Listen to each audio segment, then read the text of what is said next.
Медиасеть школьных студий «Культ Ура» состоит из учеников музыкальных школ и школ искусств, которые учатся азам телевидения, СММ и фотографии. И чтобы попробовать снять свои первые сюжеты, ребята собрались в студии нашего телеканала «Тамыр». Мы сегодня вышли в 5 утра и пошли в РДК. Там к нам приехал автобус, и мы выехали. Потом мы ехали где-то 3 часа, и вот приехали в Уфу. В телецентре я хотела быть фотографом больше всего. Ну или, может быть, чтобы снимать видео. Может быть, может, даже был бы стендапером.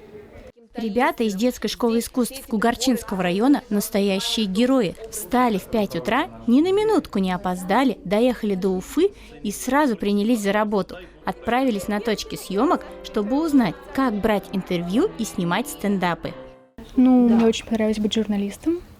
Он разговаривает с людьми, нужно понимать людей с помощью этой профессии. Это не так легко, как кажется на самом деле, но это интересно. Я приеду домой и сниму сюжет о том, какая классная Красная Горка, Нариманский район, и спою вам что-нибудь.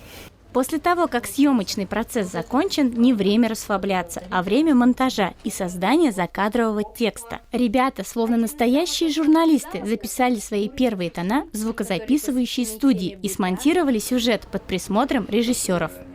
Сегодня для меня, как для человека, я получила большой опыт в сфере медийности, журналистики и операторства. Для меня, мне это очень понравилось. Создать видеосюжет – дело непростое, но зато очень увлекательное. Нужно знать элементы сюжета и правильно их сочетать.